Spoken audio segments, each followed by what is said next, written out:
Hello everyone and welcome back to the Brightworks, another match of Beyond All Reason. Today, as you can probably already tell, we're going to be taking a look at a match on All That Glitters. Age-old map, as true as time itself. It's one of those ones that just sticks around in the community because it offers a lot, right? It offers a backline position, it offers a lot of frontline position, it offers a fair amount of independent positions, right? There's some spots where you're left alone in your 1v1. There's some spots where you get to play with your team. It offers a lot of variability, right? So spawning today on the southern side and representing the blue team is an Armada commander. Goes by the name of Kurdian here, spawning right up on the front line. Love that when we see our team leaders here spawning up on the front, leading their armies from the front lines rather than cowering in the back and building up an eco. No, I only mean that half-heartedly. Sometimes building up an eco in the back line is the best way to support your teammates, but sometimes you gotta let those teammates learn how to build up a little eco in the back line too, so I'm not unhappy about it whatsoever. Oh, interesting. Looks like we do have Legion commanders here. Dreamworker LN going to be playing as a Legion commander. That should be pretty fun. All right, we've got a little bit of a special twist on this matchup today. Now, spawning across the map here and representing the red team is also an Armada commander, also spawning on the front lines, also doing phenomenally here, building that triple metal extractor industry right into a wind economy that has collapsed here as the wind speed tanks off. It's going to be Spectre 111. Now, Spectre 111 is actually a content creator here on YouTube, and they put out a whole bunch of different YouTube videos, mostly talking about different RTS games and how-to tutorials.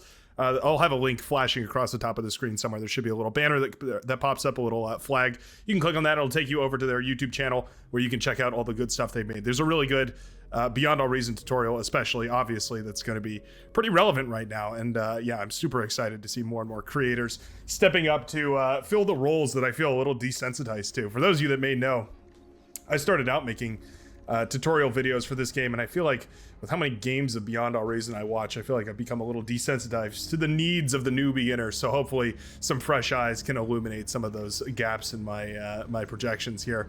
Anyway, let's see what he has to put out on the field here. Spectre 111. Hold on, I'm pulling up the YouTube channel so that I can say the name correctly. It's Paraphilosoph. Paraphilosoph YouTube is the name of the YouTube channel there. Just wanted to make sure I didn't mispronounce it here. Nice little deflection here with the rovers, keeping the red base safe. Unfortunately for Blinkus, it means that those rovers just, or those ticks rather, scoot on over. There we go. Rover's gonna catch a few of them. Nice micro over here. Spectre 111, keeping the teammates safe right now. The patrolling forces, very nicely done. Oh, almost get the metal extractor, but actually manages to deny it. Cleans up all the ticks. Oh, there's actually one tick, made it past.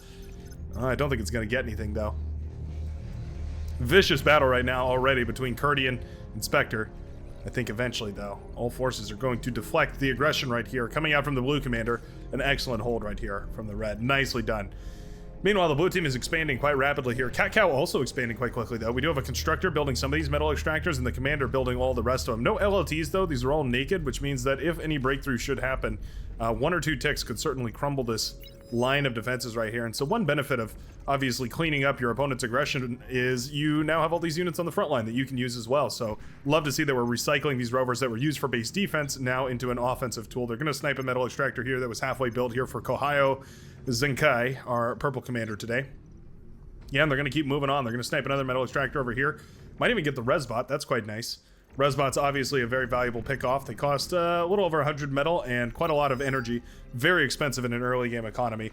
As you move into the late game, it's not so big of a deal, but early on, they definitely can mean the difference between winning and losing some of those early fights, especially if you're going as a bot player against vehicles.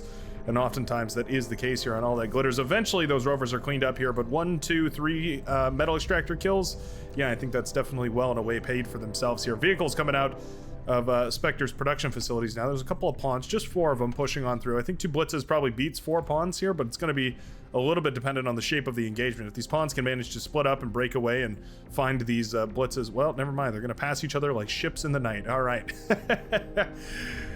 Pawns are going to continue moving forward then. Medium tank is going to take a couple of pot shots, not connecting any of them, though. Unfortunate. The targeting sensors on that brute definitely need to be recalibrated, to say the very least. Constructor under a whole lot of trouble. Okay, those pawns are actually not being micro right there. A little bit of a micro mistake from the purple commander here. Probably busy cleaning up a whole bunch of forces that are sent across to this side of the map. Gonna clean all those up. Commander sacrifice right here, by the way, to go up to T2. Love to see that. We're basically right on time. About 4:30 is usually when you see the T2 sacrifice right there. Nice call-outs by the team. The bots have been pinged and located and addressed. Oh, this is funky. Okay, we've got, we've got 2 air players right here for the red team. That's a bit of an unconventional strategy. Typically, the spot right here that the tan player is in is almost always the air position. 100% of the time, they're the air position. This player is, oh, okay, we're going to T2. All right, so Liz AR-74, definitely a little unfamiliar with the role that they're supposed to be filling here. Leaving their commander in front of them in the dust here. Code Cube definitely going to be fending for themselves.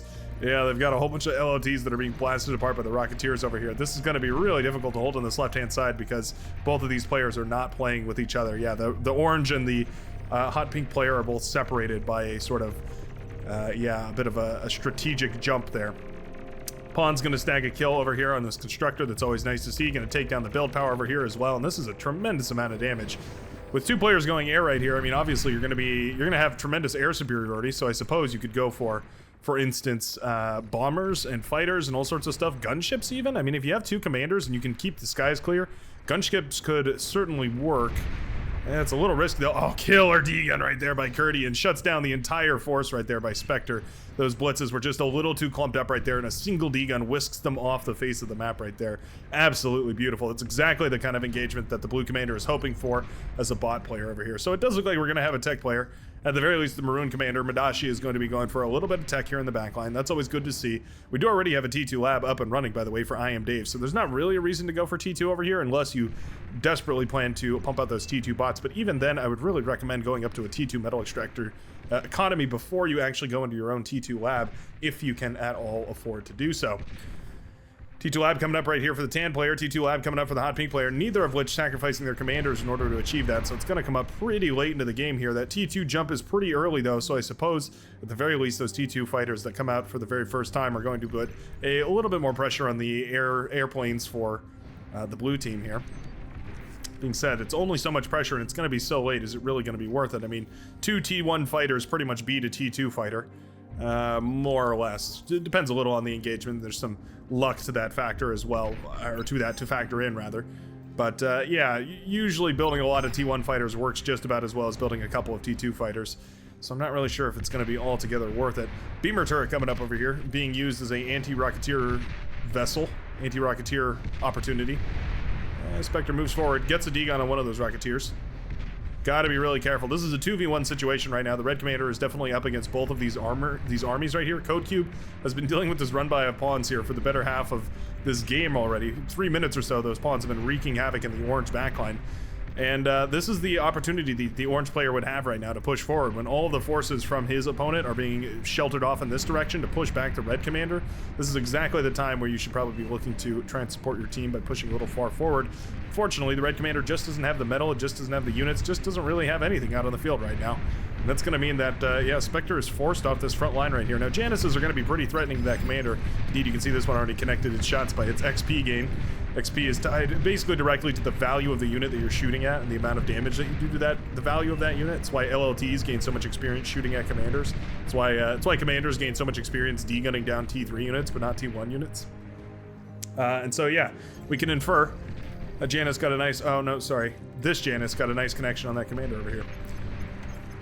Gotta be so careful with them though. Well, you really don't want to lose those tanks on the front lines.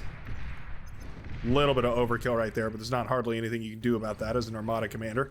Pretty much splitting your units is the best you can do about that, but microing each individual missile far from possible here.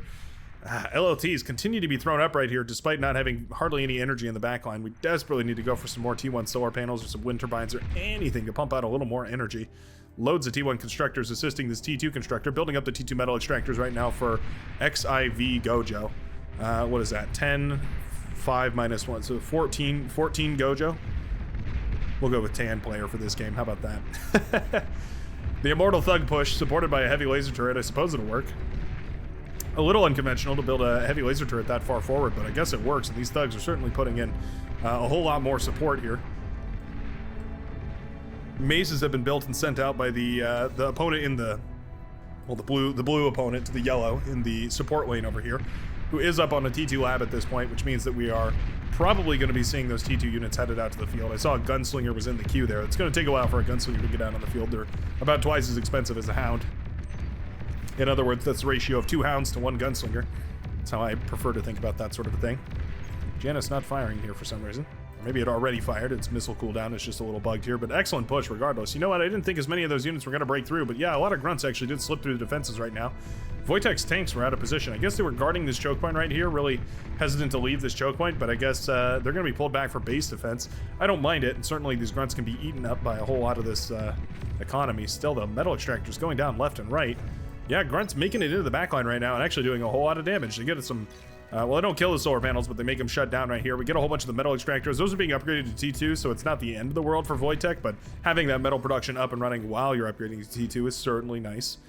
And finally, I choose to interpret this as Harney Mike and nothing else. I'll have no shenanigans in the comment sections about it.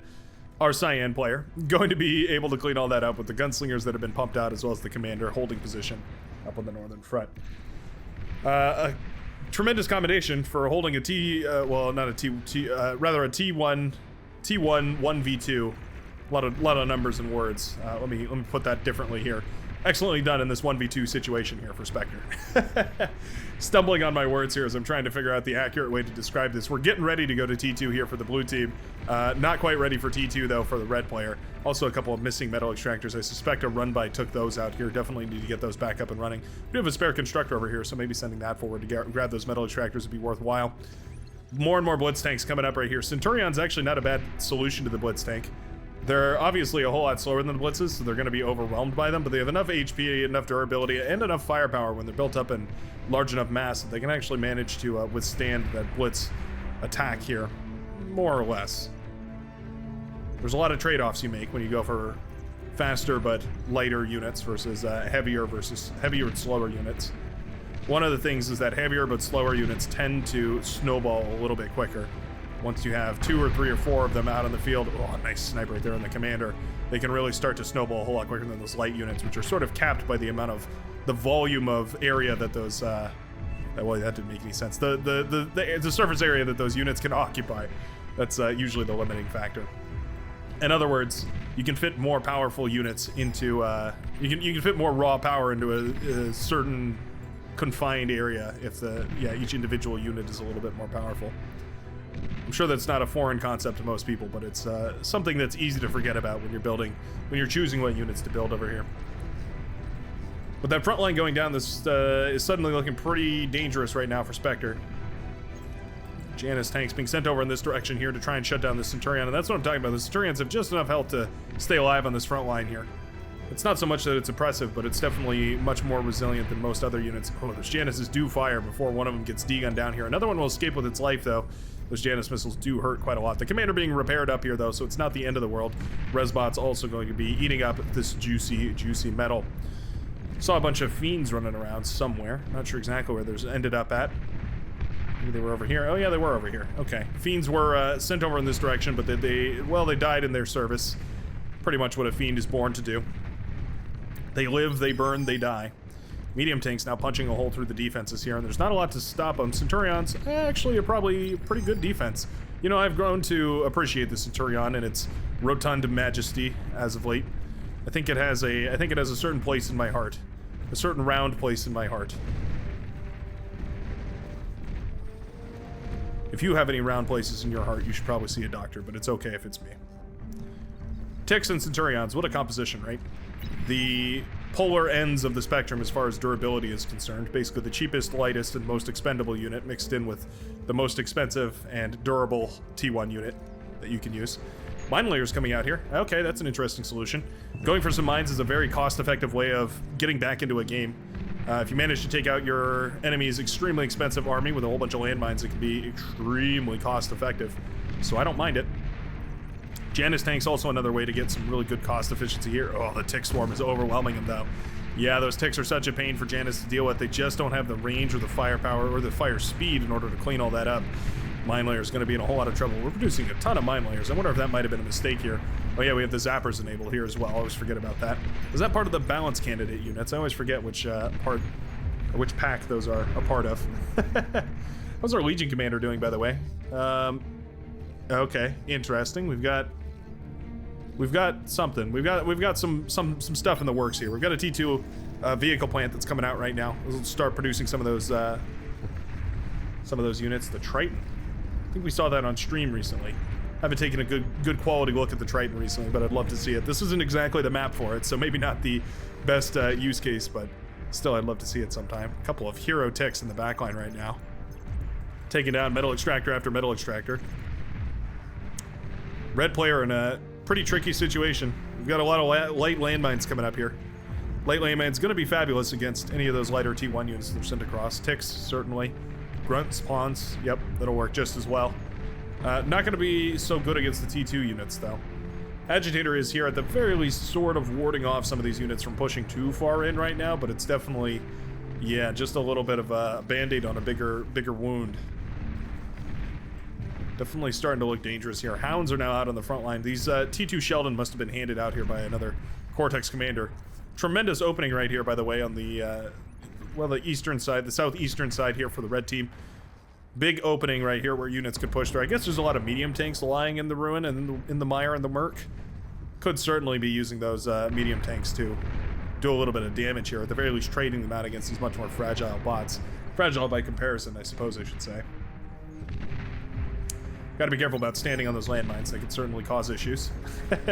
Landmines, not the best in terms of friendly firing. In other words, they're quite prone to it.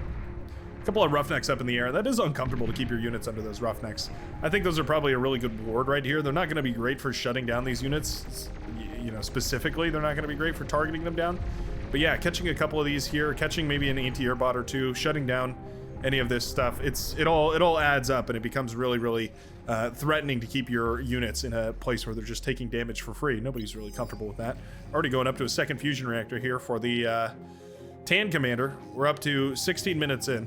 Any tremendous economies? Looks like we do have an economy on the back line here. Madashi going for a little bit of a eco on the back of this. We do have a fusion reactor coming up. Sorry, an advanced fusion reactor coming up. We already have the fusion reactor coming up. We're a little bit heavy on the energy converters. We need about 2 fewer energy converters right here. Still, this will come up in a reasonable amount of time. Looks like it'll be about, yeah, I would say about 30 seconds or so, 40 seconds or so, maybe a minute at most. Kadashi could also sacrifice the commander. It looks like this commander was resurrected somehow. Or for some reason, rather. Commander snipe over here. It's quite nice. Code Cube going to be handed over a generous 1,250 metal. Always well worth it.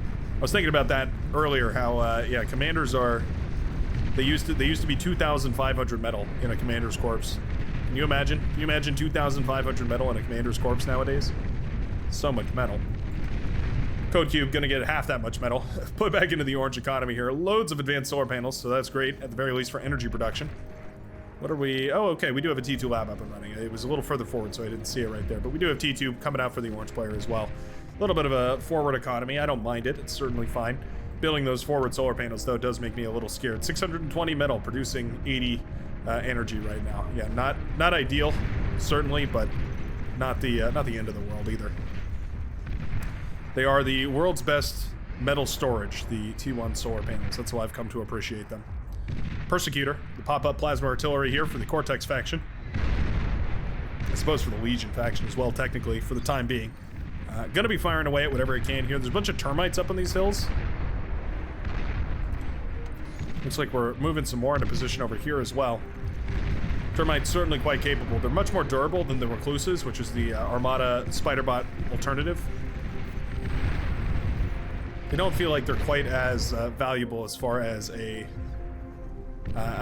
siege unit goes, right? The Recluse is very good for tearing down static defense. The Termite definitely feels like it's a little bit lacking in that direction, but it's also not intended for that. It's more of a frontline skirmisher. It's much better for that sort of application here. Ticks causing mayhem still. Welders on the field. Excellent choice right here by the blue commander, sending some welders out. They catch all the Sheldons lacking, and the Sheldon, if they're not microing backwards, they're actually going to get hit by those welders pretty hard. Indeed. Welder blasts down a couple of them. Another one on the left-hand side also causing some trouble. Eventually, those Sheldon back off, and it does mean that the welders will fall here. But those welders are so replaceable, and they're so durable in the front lines. It's really difficult to deal with those if you don't have a really effective solution. Say, for instance, sumos or mammoths or long-range units like Sheldons, but again, you have to be very careful about microing all those. Looks like Spectre's going to go for the res here on the commander. don't mind it, especially since we're nearing that stage in the game where you could start to expect T3 units, an early Razorback, an early group of Marauders, an early even a Titan. I guess you technically could pump out. It'd be very slow to produce at this point in the game, but certainly not unimaginable. Could certainly cause some issues here, and having a commander to degun that down, very, very comfortable. Especially since you already have the res bots, you might as well use them for something. More and more mine layers coming out here. Okay, Kurdian, or not, sorry, not Kurdian, Spectre, definitely heavily investing in the mine layers here. I can't help but wonder if maybe that's a over-reliance on the landmines. They do, after all, only work once. And if you don't get a miracle connection with the landmines, they can be extremely, extremely troublesome here. It's definitely time to step up to a T2 economy right here. You can see Spectre starting to bank a little bit of metal here. We have a significant economy. We're up to 780 energy or so from the wind speed. It's a perfect time to transition into T2. Looks like we have 2 labs open here, the bot lab and the vehicle lab. Plus the 1,000 or so metal that you got in the bank, you got more than enough to transition into that proper T2 economy. Sharpshooter firing away in the backlines here, taking down some of that T1 defense. A little bit of overkill, but that's no problem. Pulsar firing away over on this side, being used as sort of a choke point holder. Actually a really good use case for a Pulsar.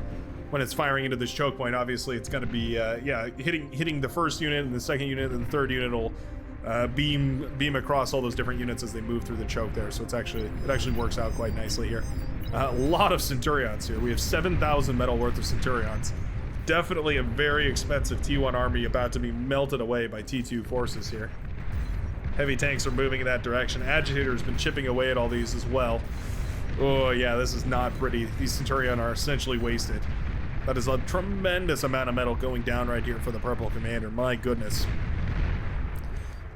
So here's a unique strategy for you. If you're ever looking for an interesting way to make a little bit more money, try and eke out an economic advantage over your opponents, and you're finding yourself in a situation where you have a lot of energy and not a lot of metal, what you can do, say for instance, if you have a bunch of res bots, is resurrect all these units, try and patch them all back together, send them back to your backline, and deconstruct them all with your own construction turrets. I mean, you can deconstruct them with the res bots too if they're not busy resurrecting here. But it's one way to eke out quite a bit more metal. Keep in mind that you lose about 30% of your metal when a unit goes down into a wreck field here. So we're at 162 for that Centurion. Let's just compare it really quickly to 270. Yeah, you can see you lose quite a bit of metal here. Probably more than 30% that, probably closer to 45. Anyway, you lose some metal when a unit goes into its wreckage state, but you regain that metal when you resurrect it, but you don't have to put anything in to resurrect a unit like that, so it's definitely well worth it. And turns this wreckage field from a 3,000, almost 4,000 wreckage field into a 7,000 wreckage field, if you want to think about it like that. A little bit of a stalemate here on the front lines. I'm going to go ahead and hit the speed up button so we can get in some action. There are a couple of these ambassadors over here firing away their heavy rockets, blasting apart that T1 defense like it wasn't even there, melting across all of this. There's no radar jammer set over here, so all these units are forfeit as the rockets do start colliding. Codecube in even a little bit of trouble here. Can't stand still with that commander, or those rockets are going to collide with you. Always a bit of a tricky one. Legion sending out some of their light drone carriers. They're hilarious. I mean, they're literally just a little light drone carrier. They produce little trucks that hold 4 drones apiece, and you can send them out. They're pretty hilarious. I certainly think so anyway. Massive tank push, though. I'll go ahead and slow this back down so we can get into the guts of this. That is a huge heavy and medium tank push right there, and they're going to start melting through. There's also a whole bunch of Marauder that have been pushed through, and I love to see that. I'm glad that the Maroon player isn't just sitting in the back building eco here. We're actually producing units, and there's a plan. Now, using the Marauder as a frontline unit, probably not the most ideal. Typically, the Marauder are specialized in little run-by attacks, that sort of thing, but certainly not the end of the world here. Mammoths have been built over on this side, and they're going to be great for blasting down these heavier T1 units. These medium tanks certainly going to feel the sting of those heavy lasers coming out of those mammoth tusks, blasting away as they are.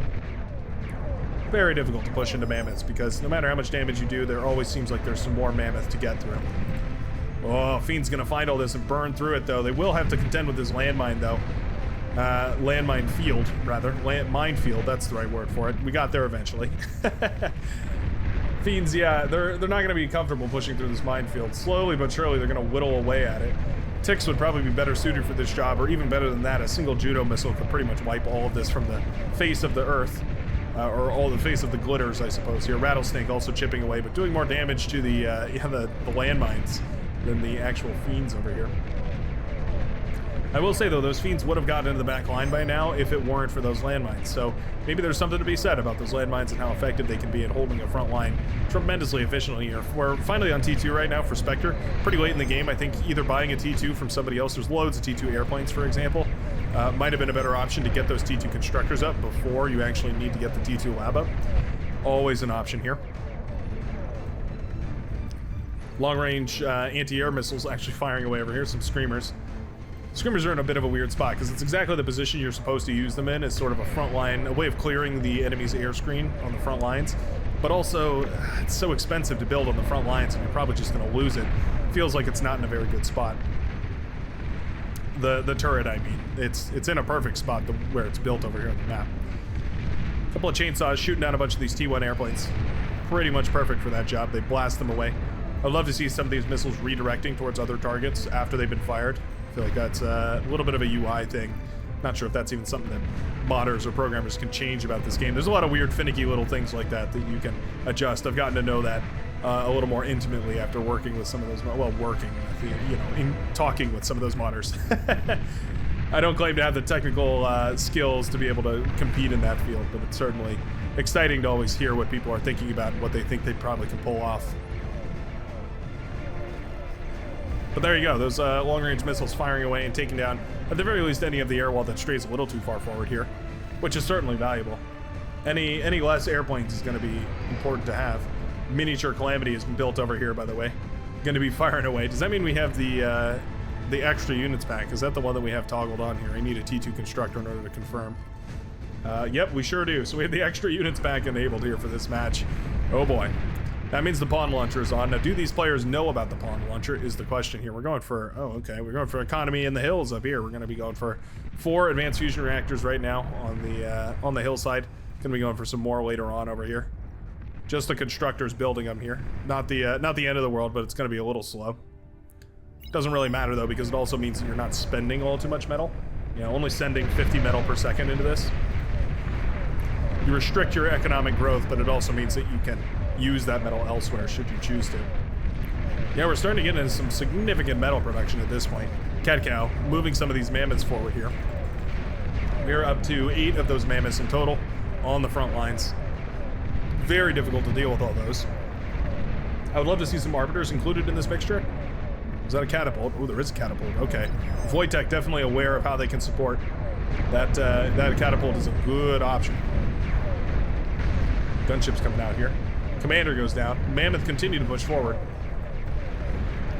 Sheldon doing a similar job to what I think the Arbiters would do. Arbiters basically one big spike of damage, and the Mammoth are much more consistent. They're like a moving wall of damage that washes over everything, but essentially those Arbiters would allow you to blast down some of those heavier defenses before they manage to fire all too many times here. Sheldon going to be pretty good for that same job, though. The real key to the Mammoth is the fact that it has such a tremendous vision range. It can see basically as far as it can shoot, which means that it can really reach out there, and it means that Sheldon would complement them quite nicely because they don't have to stay so close to the battlefield. They can stay behind the Mammoth, essentially. Which they aren't. Sheldon definitely moving much further forward here than they should be.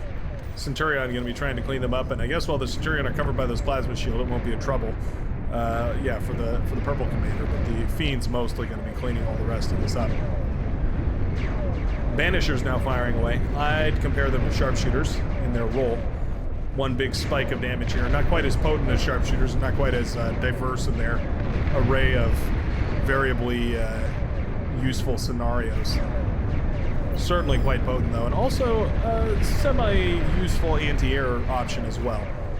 Oftentimes neglected feature of the Banisher is the fact that it has anti-air capabilities, but it is an AoE anti-air technically, which means that it can work quite well, especially against big clumps of bombers that are coming in for their final stretch in the bombing run. Commander goes down on this left-hand side. How did that even happen? Commander must have been sniped by ambassadors over here, I'm guessing. Mammoth's now into the base. Fusion reactors falling under fire right now. Bull's desperately trying to body block here. And boom, go the fusion reactors for the purple player. Mammoth's on a march of death right now. There's some heavy tanks to follow it up. There's a load of sharpshooters here. Oh, if we can catch those sharpshooters, that'd be huge. Heavy tank's not going to do it. Yeah, if those heavy tanks had caught those sharpshooters, it would have taken a lot of punch out of the blue army right now, but not going to be the case. Sharpshooters instead going to take a very efficient trade right here and fire away at a lot of those heavy tanks, melting them apart. Speaking of melting them apart, the beamer turret's going to be working on them as well.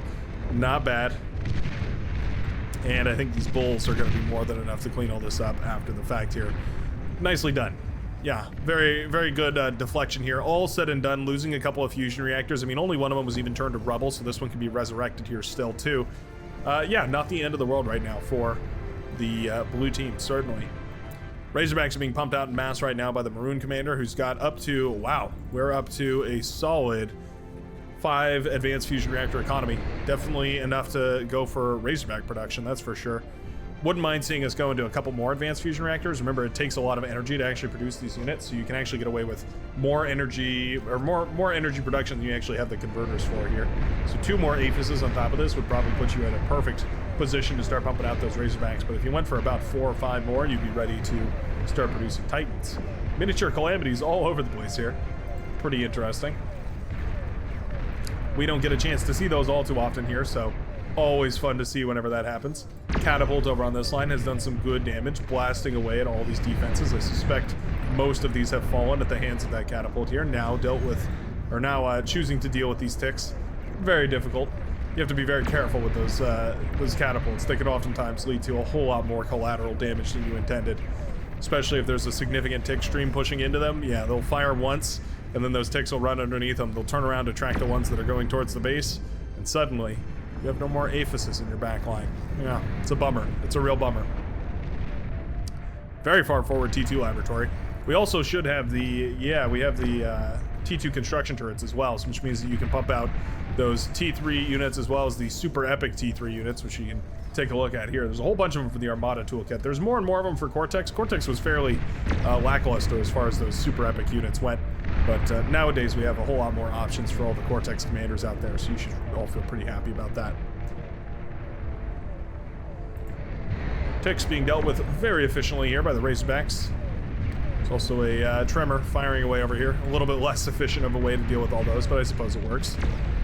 Ragnarok already started up right here for the Tank Commander. Well, you know what? I like it. We're at the very least singularly focused right here by the Tank Commander, who knows very well what they're actually going for right here. I'd love to see a radar jammer put up. Oftentimes one of the ways that you give away that you're actually building one of these super weapons is the radar signature from all this. So putting up a radar jammer can actually mask all that and can make it really difficult for the enemy to spy that, and that's what you're going for here. Meanwhile, an impressive economy infrastructure is set up right here in the back for a Dreamworker LN. However, we don't quite have it yet. We have the bulwarks. Oh, we have a super epic bulwark coming up, actually. Super heavy heat ray defense. 400,000 energy, should you choose to put it into that. Very, very expensive static defense, but for what it's worth, it's capable of killing Titans and Juggernauts and all sorts of other good stuff. Oh, did those fighters see it? Oh, the fighters definitely did see it. Yeah, fighters saw the Ragnarok coming up on this hillside back here. Now, this Ragnarok is not super far forward, but it's definitely far enough forward to pop at least, let's see, 1, maybe 2, maybe 3 bases. Yeah, probably could wipe out about 3 of these bases from the position that it's in, and that's certainly more than enough to do significant damage. Not to mention, of course, all of the frontline damage it can do if it starts firing away at all of those. T2 fighters are tearing this constructor pool to shreds, though. Yeah, that hurts. Hurts pretty bad. Fighters continuously sent over here. Nicely done by the air player, recognizing, hey, wait a second, guys, we got a pretty serious issue over here. Definitely need to go for some T2 constructors in the back here. Just make a couple of T2 construction turrets just to make sure that something is constantly working on that so you don't lose it. And just like that, the Ragnarok is shut down. Very nicely done there by the air player. Had to sacrifice a lot of the air potential right now, so if there was ever a time to go for a killer bombing run, I think this would probably be it. But unfortunately, those forces are not built here. It looks like, yeah, 14 Gojo has decided that in this case, just going to be focusing entirely on the Ragnarok here. EMP connects over here. I think, oh, it was a Twilight actually popped right there. Cool to see. Sharpshooters in retreat, gonna blast away a whole lot of these Razorbacks, bring them to their knees, crumbling to splinters, and there you go. If you're looking for a tutorial guidebook, sort of, on how to hold a push, I think there it goes. Just what you were looking for. Pull the Sharpshooters back, basically pull everything back, just let it all fire at the encroaching units, and now suddenly, Mounds and mounds and mounds of T3 units are lying in ruin right there. Thors are now coming out on the front lines, but they are extremely slow. I'd love to see some of these assimilators built. For those of you that have never seen them, the assimilator is sort of like a mix between a Razorback and a Mammoth, maybe? Or a Razorback. Well, I don't know. It's like a precursor to the Razorback. Think of it like the Razorback's younger brother. It fires a long-range laser beam, and it fires these little laser blasts. It's very strange. It doesn't quite function the same way as basically any other unit in the game, which probably explains why it's treated a little bit different when it's not part of the base game. But it is fun. LRPC build way back here. Basilisk firing away at whatever it can. Every once in a while popping a couple of units, and that's always valuable. A couple of carries have been built here. The heavy Legion T3 tank. Heavy assault and anti-swarm tank. So they have a main gun that fires a sort of like a riot cannon. It's like an upgraded version of a riot cannon. Can stop all the way up to medium tanks, I do believe. Might even be able to stop heavy tanks, actually, now that I think about it. And then also it has these twin Gatling guns on the side of it that can target other units as well. Makes them quite powerful, quite potent. Lull cannon almost up and running. 40 seconds left on this bad boy. 14 Gojo, sparing whatever build power is available here, trying to at the very least. Actually having a metal overflow right now. Interesting. Means we could put even more build power up onto this. Wouldn't mind seeing a couple of construction turrets thrown together. Could definitely push some heavy build power out for each one of these. Build power of 100 versus the T2 constructors, which have, I believe, a build power of, let's see, it's 4 construction turrets, so would that be 2 for 800? 800 build power? If I'm not mistaken. Anyway. Carries and Banishers all make their way over here. Oh, Banisher missile connects with a whole bunch of those. That's actually quite nice. Alright, Lull cannon is up and running. It's going to start firing away. Big bombing run is ready. Bombers come in and they're ready to drop their payload right on top of that Lull cannon. Is there enough anti-air defense here? Epic Dragon is out. It's going to start firing away at any of these bombers that it can. More and more bombers are coming in, though. Oh, and the Lull cannon is bursted down. Nicely done. Just barely managing to take down that Lull cannon. The anti-air turrets were not dense enough to shoot down those bombers, and so the Lull cannon will fall right there. All right. Excellent hold right there. And meanwhile, the blue player has decided it's a perfect time to push. I think I agree. Absolutely beautiful push right here by the blue team. Focusing all their force at exactly the same time. And there's some T3 units marching forward over on this right-hand side coming out from the yellow player, Cat Cow.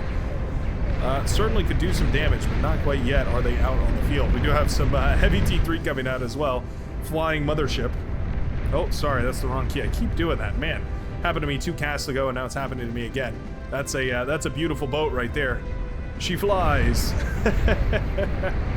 Always love watching those super epic T3 air units whenever they're out on the field, especially the Armada Epic Lich that literally just fires a nuclear warhead.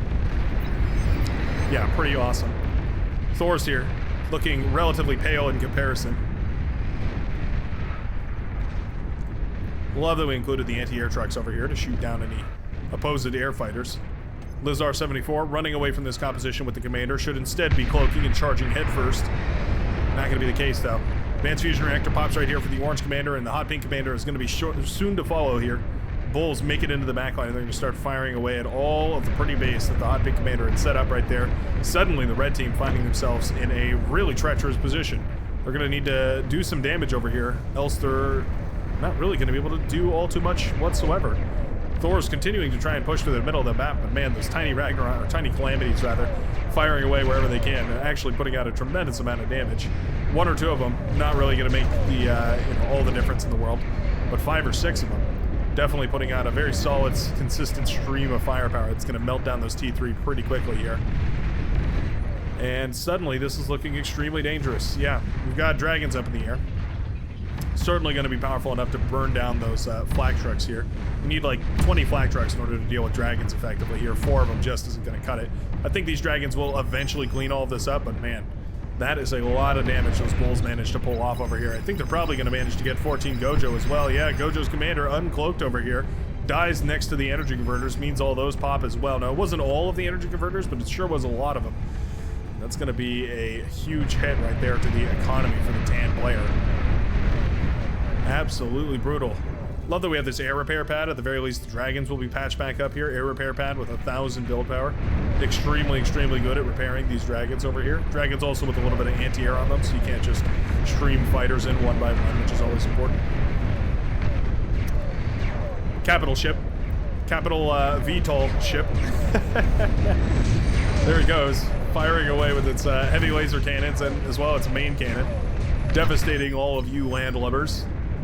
Take to the skies. I suppose the air is some sort of a medium, a liquid on which the ship sails. Flagship with VTOL thrusters. Wait, what? Down it goes. Eventually blown to smithereens right here. It will crash and burn on the face of all that glitters here. You get all the power out of a naval vessel with all the mobility of an airplane. What more could you want? To be fair, coming at the cost of 25,000 metal, 250,000 energy. Quite expensive. But for what it's worth, not bad. Juggernaut working away at the defenses over here on the right side. Looking a little bit small in comparison to some of the other units that are available now. I mean, with all the epic titan, or not epic titans, the epic pawns, the epic grunts, the epic termites, the epic recluses, the epic everything, the epic dragons, surely. Yeah, it's starting to make the titan look a little small. Should probably feel a little small too. It's all right, little juggernaut. You don't have to feel small. Definitely above average. Flamethrowers melting away everything, all of it, the whole world. Oh, why aren't we killing those fusion reactors? Oh no, just take one of them, kill the fusion reactor. Oh no, for some reason we are okay. Well, we should have killed 2, maybe 3 bases. Instead, we killed yeah, zero bases. Okay. Little bit of a blunder right there by the air control. Certainly those dragons could have gotten quite a bit more done, and unfortunately didn't manage to. Nuclear bombers being sent out here. Would love to see these clean up these termites that are up on these hills. Those are going to be really difficult to clean up otherwise for basically any other unit. Nuclear bombers probably one of the few that can hit those reliably, accurately, and yeah, do enough damage to actually be worth anything. That is one of the most expensive Armada units. Cost, you know, pound for pound. The Lich, 2,200 metal, 46,000 energy, and we just lost 6 of them here. They didn't even drop their payload. Ugh. Makes me groan and grumble a little bit. Looking at the expenditure of resources. Nuke is up in the air. Looks like it found an unprotected area. I'm suspecting it's right here in the middle of this map. Down it comes. Boom! Go the units right there. All the marauders and grunts and everything else that was hanging out in the middle of the map right there are going to be blown to smithereens by that nuclear explosion. Cleans up the way a little bit for these Thors to roll on out here. Definitely need to see, yeah, some resbots. Okay, we do have some resbots coming out right here. We have resbot production, in fact, going up to full blast here from Spectre. Love to see that. I think we just need to see it out of basically everyone else. Epic Karganeth. Oh yeah, those are a thing. Didn't mention, but yeah, Epic Karganeth are a thing. And they do ungodly amounts of damage. One of the units of all time, certainly. Little termite breakthrough over here, though. Oh, that's annoying. EMP missile connects with the laboratory here. Makes it paralyzed for just a minute. Nice usage of those EMPs. Thor is still pushing through on this side, firing away at whatever they can. Sharpshooters still available, though. Gonna be good for blasting away at some of them. Epic Grunt also firing. Love to see the Epic Grunts being used. They're just adorable. Thors with so much HP, though. Very difficult to take these beasts down. Feels like oftentimes when the Thors are built up in mass, there's nothing you can do to stop them from going on a rampage across the map and into your base. Very, very difficult. Now, with the epic units, there's certainly a lot of options, so I'm not going to say that these are uncounterable, certainly, but definitely frustrating to have to deal with this many Thors coming directly towards you. They are melting, though, slowly but surely. You need to keep moving. There's that epic bulwark, by the way. Won't matter, though. Thor only needs to fire once before sending a massive chain reaction through the bases over here. Popping all the shield generators, too, for Dreamworker Ally. That's a bit uncomfortable. Those shields are definitely what was sparing that commander from the Ragnarok. Now, the Ragnarok is not being rebuilt over here. It's being guarded by a termite, so that's nice to see, but yeah, always a little bit dangerous. Nuclear bombers going to be dropping their payloads on these T3 units over on this side, the Mukade as well as the Keris. But again, we were losing those nuclear bombers so quickly here. More air forces is what I have to say here for the tan player. More, not constructor air forces, by the way. I mean, more fighter planes. Still, it's a fabulous economy right here for the tan player, or the brown player, and for the maroon player. Decent economy for the tan player as well. You need quite a lot to produce those T2 planes in any substantial amount. Oh, and it looks like the blue player will actually resign after that Thor attack pushes through. I guess that's all she wrote right here for Kurdian, who decides it's no longer worth fighting the good fight. Going to mean that there's a lot of economy up for grabs right here. Blue economy. 4 advanced fusion reactors and a whole bunch of energy converters. Certainly one of these backliners could take control of that and be quite useful with it. Scuttles being produced and sent to the front lines. All right. Epic Tsar is out. Firing nuclear shells. Every shell this thing fires is a little nuclear bomb. What a beast. It also has these little cursory cannons built onto its side as well. Perfect for clearing away chaff that's thrown underfoot of it. I guess, you know, Cortex not one to necessarily innovate on their designs all too often, but certainly that was one precious augmentation that is quite valuable here. The ability to clear away ticks and whatnot that should swarm the Epic Tsar. We're sending out scuttles like they're regular run-of-the-mill chaff here. We definitely want to be using these carefully. Okay, well, you can see that did about 6% damage to a Thor. It's funny, but the scuttles can actually effectively counter a lot of T3 units if you self-destruct them correctly. You can get enough value out of them to really do some serious damage, especially in big grouped up groups of units. Yeah, they can be seriously dangerous.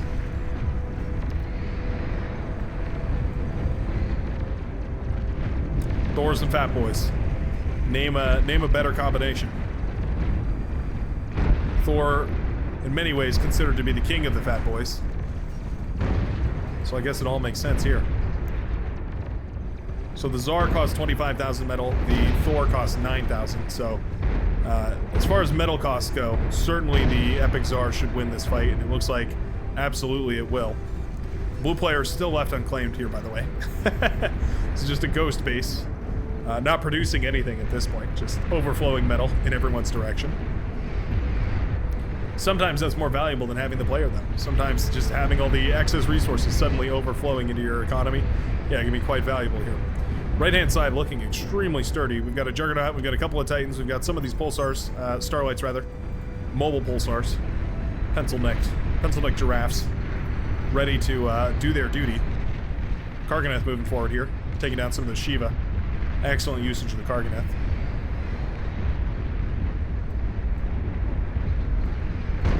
That Karganeth is firing well into the skies over here. Nuclear blast lands over on this right-hand side. Does a whole lot of damage to these Shiva. Doesn't take him down, but does a whole lot of damage. Juggernaut now pushing through on this side. I do have another Epic Tsar over here as well. 25,000 on that bad boy versus 29,000 for a Juggernaut. So, theoretically, the Epic Tsar should take out the Juggernaut. 9%? What was that? So that was down to 6% from 91. Yeah, it's about 6 or so percent. Give or take. Pretty impressive. Certainly. Demons now out in mass here. We do have a bunch of resurrected Thors followed by Bulls. Pretty sturdy composition, all things considered. Crawling drone carriers accompanying this this Juggernaut right here. 2% health left on that Juggernaut, by the way. Gotta be very careful with that thing. At that low of health, it essentially turns into a walking thermonuclear payload. And, you know, gotta be careful putting those in your base. Oh, you know what else you gotta be careful putting in your base?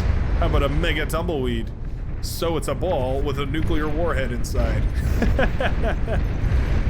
Oh, if we detonate that ball right now, it would be tremendously devastating to the blue team. I think the Thors are going to be enough to do it. The Rat also firing away, doing so much friendly fire. Oh no! This thing is right in the main base of the blue player. Boom! Massive explosion right there. Rocks the core foundation of the Cyan player. Thank goodness for Cyan that it wasn't too far into the main base right here. It was, you know, kind of off to the side.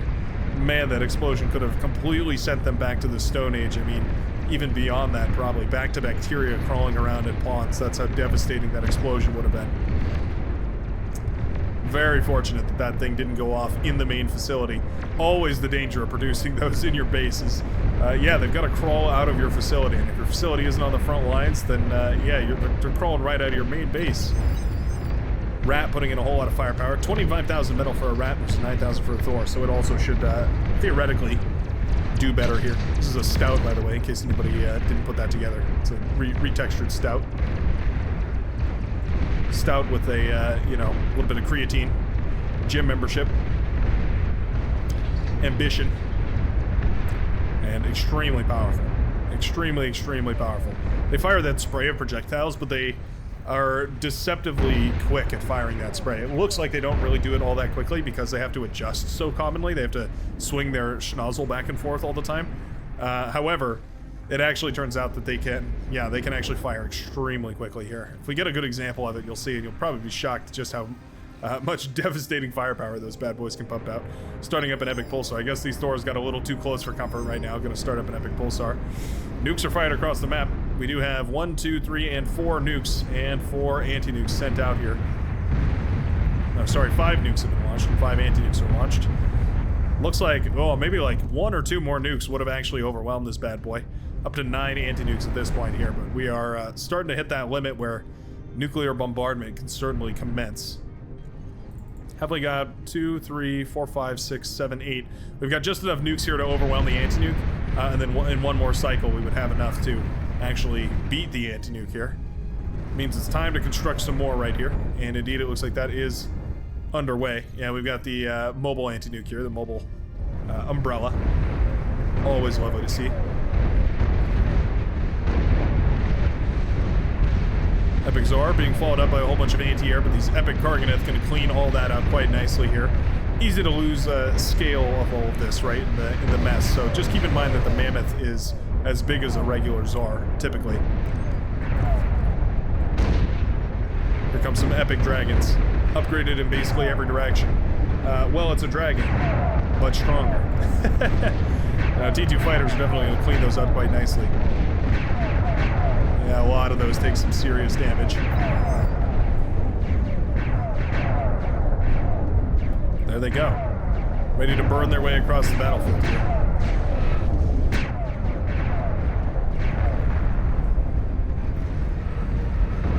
There they go. Dragon's extremely tough, but also not very quick. So you can definitely use those dragons for some you know, some harassment, but you're not really going to be performing any evasive maneuvers with them. Epic termites have been sent across the map. They will make extremely short work of this Juggernaut here. Epic Karganeth included. This should melt away in the blink of an eye. Down goes the Juggernaut. Damages everything else over here, but the rats are also on the front line, and there you go. That's a pretty good example of just how fast they can shoot. Maybe not. I really need them to lock onto something super heavy and just start firing away here. I think this Karganeth might be a great example of it.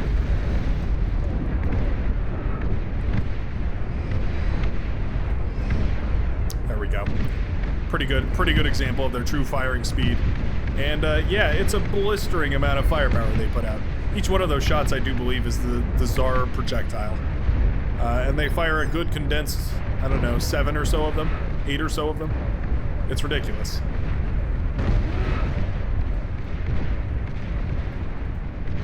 Epic Tsar firing away.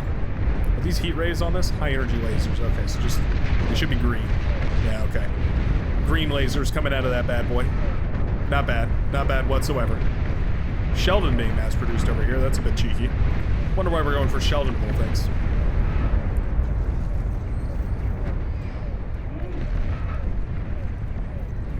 Maybe they're the only unit that I Am Dave feels can get a shot off on that T3 before it gets obliterated. T1's certainly going to struggle. Ragnarok having a grudge match with this mountain. Unstoppable force, meet immovable object. That mountain is not going anywhere. I don't think so anyway. Yeah, terrain deformation is not enabled, so yeah, that mountain's just going to stay there, and it'll stay blocking that path for a good long while, as it should. As is the case for any good mountain. I'm losing track of it here, and the size and scale of every single one of these units. when you get to this level, it's pretty much all or nothing on super heavy units. There's not really any point in building T1 aside from scouting purposes, ticks and grunts and that sort of thing. But yeah, you're not really going to be able to overwhelm any of the T3 with anything less than your own T3. Whole load of Karganeth moving on the left-hand side here. Looks like there must be... I thought there were sharpshooters here somewhere. I guess that's not the case. Shiva, though, doing a great job of dealing with a lot of these clustered units. And the Razorback going to be here to clean up anything that makes it through the gauntlet of Shiva fire that is berating them. And there we go. A couple of those Epic Czars need only fire 2 shots to melt away a single Karganeth. My goodness. And there he goes. There was a Karganeth there about a second ago. No more. No more is there a Karganeth there. Oh, anti-nukes are launched. Thank goodness that the Cyan player built a whole lot more of them. Wouldn't even judge him for building 2 or 3 or 4 more. Just making sure that absolutely no amount of nukage is going to be able to punch through here. Not without a absolutely absurd amount of nukes queued up. At this point for Madashi, I think you got to cut your losses and just accept that that's probably not an effective strategy at this point. Or you have to double down and go for about 4 times as many nukes if you want to actually punch through with nuclear missiles. Everybody else on the blue team is well shielded, though. We've got double nuclear coverage right here for the entire green base, both the dark and the light green base. The purple base is well, actually it's not very well covered. There's a little bit of a gap in the anti-nuke right here. If we put a couple of nukes down right there, could certainly punch away at a big part of the green, or a big part of the purple base rather. And then of course the blues over here on the right-hand side are also very well covered. I also just realized this whole thing is like organized by color. We have like the greens over here and the blues and purples right here, and then we have the blues over here. We've got these nice little color coordinated sections. A little bit of communistic economy over here. We've got 2 T2 labs ready for full-blown production. Wouldn't mind fiends, wouldn't mind spy bots, wouldn't mind even seeing where are they? The bed bugs being produced out here.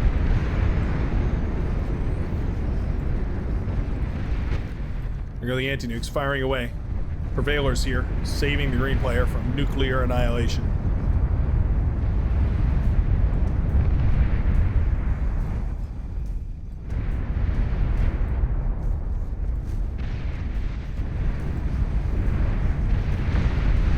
Somebody is going to build up enough forces to break through here. The question is, will it be the Thors? Will it be the Epic Dragons?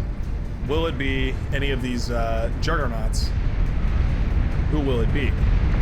Kicking it into 2x. Definitely couldn't have done this on the old computer. Look at that. Still keeping above 60 FPS at 2x speed right here into the late game. Pretty impressive, I gotta say. The wonders of a good CPU, man. Able to run that packet frame, or run that tick rate 2 times speed. This many units on the board. Just downright impressive. A bunch of epic grunts over here as well. Some epic bulwarks that have been built, and they blasted down that Juggernaut with relative ease over here. Just going to show exactly how absolutely devastating those epic defenses are. Typically, those epic defenses are only used for Raptors games. That's why we almost never see them in multiplayer games. They're sort of balanced around the Raptors being a essentially unstoppable foe. My question is, if we built the 1 Ragnarok, why not build a 2nd Ragnarok? Maybe even a 3rd Ragnarok? A 4th Ragnarok? Seems like a decent option here. Nukes up in the air again, but anti-nukes are sent away. Ooh, looks like the Ragnarok did manage to shoot down the Aphis over here on the right-hand side, though. Our friend Mikey over here, the Cyan player, did lose the majority of their shielding. That Ragnarok just barely managed to squeak a couple of shots into the backline. I think it must have been aimed properly over here. Yeah, okay, so we were aiming for this backside. I was gonna say maybe we aimed at one of these hills and the splash ended up going over the hills and into the base back here.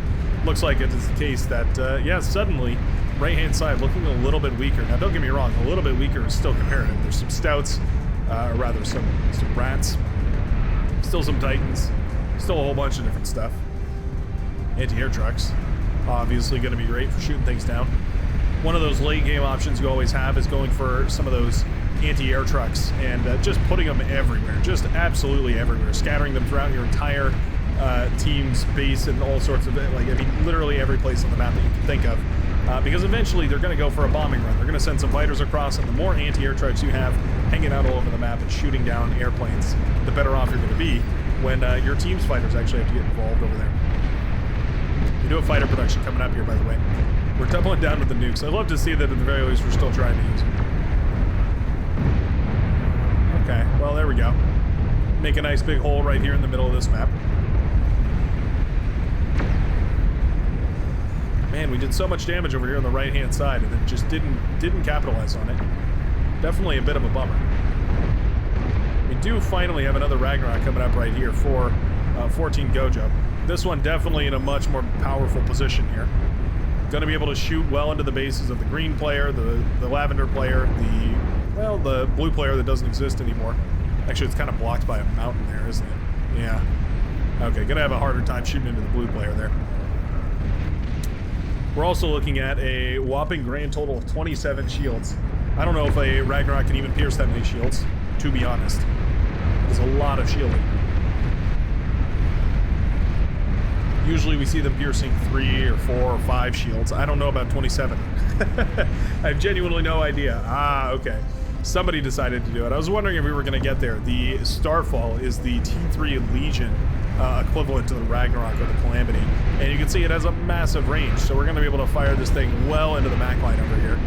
I guess this isn't the back line. This is just a very well-reinforced front line. Here we go. Slow this down to 1x speed. Starfall going to take a little while to come up here. We're sending T1 constructors in. Probably not going to do all too much, but at least we're going somewhere with this. It's always good to see. Calamity shots being glanced off, though.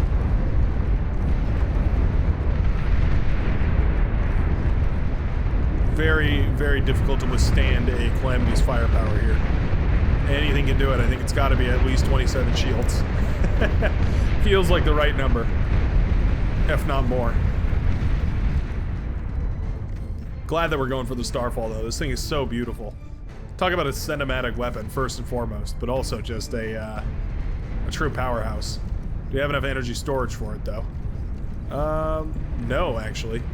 Yeah, Green Commander are going to need a little bit more storage. That's funny. It takes 360,000 energy to fire this thing once. So you need quite a lot of those T2 storages in order to actually be able to shoot this thing. Usually in an economy of this scale, the energy storage from the fusion reactors actually is enough.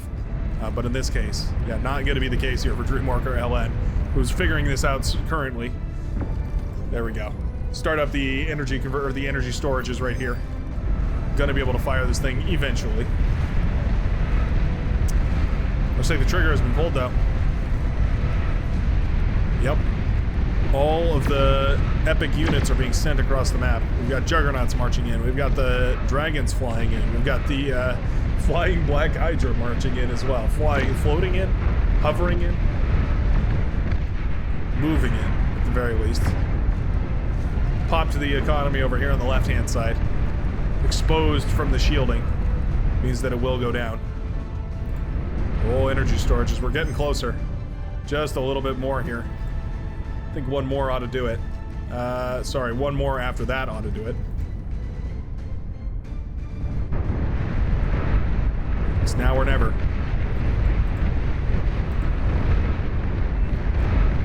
Big Juggernaut war, but those epic Zars in the back here are doing so much work. What was it, 6 or 7%?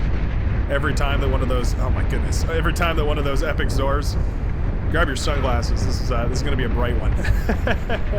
No pun intended, obviously, but those epic Zars do such phenomenal work right here. Juggernaut's marching forward, going down so quickly, though. And it feels like the red team has just built enough T3 units. They've just completely overwhelmed the blue team by just building enough stuff. Now, Starfall is all the way up in the air with the firing here. Usually you can keep 2 volleys in the air at the same time, more or less. Yeah, there we go. One of them about to come down over here. Set to just outside the base of the pink player. Ricochet will take down all the build power on the front right there. Where's the next one targeted at? We're in the same location. Okay. Well, we got more and more coming down right here, but the yellow army is encroaching. Epic Bulwark doing its very best here. Epic Czar is also doing their very best. That Black Hydra is a huge threat, though. Ooh, do we have enough anti-air? I guess we have the anti-air trucks. Proving valuable once again here. Blasting down the Black Hydra, and you know what? All of it is held. My goodness. Can't believe that was held right there. This Black Hydra found an opening, though. Just slightly, ever so slightly less anti-air in this opening. We're not targeting down the... Oh, okay, a straight projectile will take down the energy converters right there. Those were, again, for the blue player who is no longer with us. We've shut down basically the entire pink forward command post. Multiple Ragnaroks, Calamities, all firing into the shields of the green player right here. I wonder if the shielding was turned up for this game as well. Could be the case. Starfall continuing to shell away.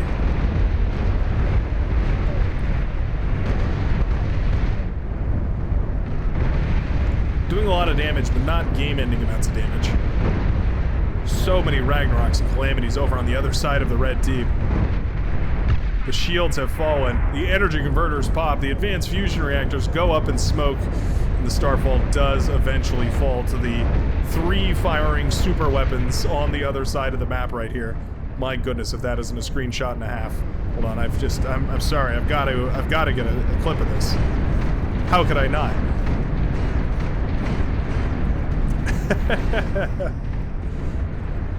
All of them firing in unison here, trying to punch through the shields, and I think that's going to be a game winner right there. Absolutely massive connections all across the field right there. Triggers a bit of an all-in from the green player who's lost basically their one holdout on this map right here, the Starfall. Gonna be sending all those epic Czars across, but the red team only has to hold this, and they've got so many of those Ragnaroks and Calamities firing. They just gotta point them at all these oncoming units, and I think eventually they're all gonna melt away. Wow. About as epic a late game as you could hope for. Calamities, Ragnaroks, Starfalls, oh my.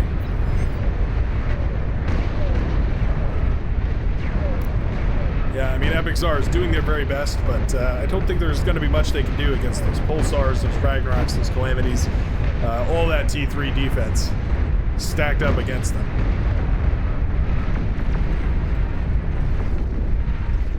Oh, Juggernaut making it pretty far over here. Epic Bulwarks blasting it down pretty quick, though. Pull back. Okay. Juggernaut goes down. It's an epic Pulsar, by the way, up there. Bigger, badder version of its younger brother, the regular Pulsar. Capable of even more devastation than the regular one.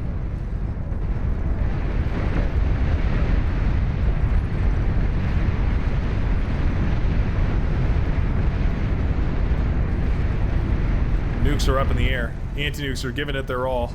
Slowly but surely draining. Trying to stop that many of those nuclear warheads coming across the map right here. Shields also feeling quite stressed. Surely with this many Ragnaroks and Calamities firing at them, there's no comfortable moment for those shields to recharge here. Typically that's the saving grace of the shields, is the fact that they can recharge whenever they're needed. But or save up energy rather, charge up and then use it whenever they're needed. In this case, though, they're needed 24/7, means that they're eventually going to crumble here. Anti-nukes firing away again. Yeah, you can see those shields starting to be pierced over there, though. Slowly but surely being pierced. More of these Epic Czars moving across the map, but at this point, the red team just has the tremendous advantage. Several thousand metal more than the blue team currently has in their pockets.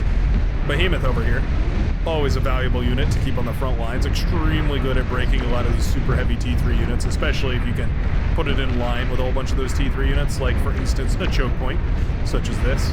Pretty much the perfect spot for one of those to go ahead and stick itself into. Becomes extremely, extremely efficient as its projectile travels through all those units. sort of like a miniature D-gun, a baby D-gun, coming out of one of the most expensive units in the game. Big Czar making his way downtown. Not particularly moving fast. Faces are passing. He is, well, not quite homebound. I don't think he knows that, but he's never gone home. Not to any family he's ever known. There we go. Looks like indeed the blue team will decide that it's the end of the match here. Oh, just before we saw the Super Liches fire. Oh, maybe they'll still fire. Oh, drop your bomb, please. Oh, it's not going to do it. What a bummer. Either way, it looks like the red team is going to be able to snatch victory here in this super epic late game of Beyond All Reason. Let me know how you thought about it in the comment section down below. Always hit that like button if you enjoyed, or the dislike button if you didn't. You'd rather see something else, but if you do that, you have to leave a comment. Let me know what you're talking about, because everybody knows you can't see the dislikes anymore, which is a bit of a bummer. But anyways, other than that random side tangent, don't know where that came from. I sure hope you have a great rest of your day, and I will see you in the very next Beyond All Reason video. Peace out, folks.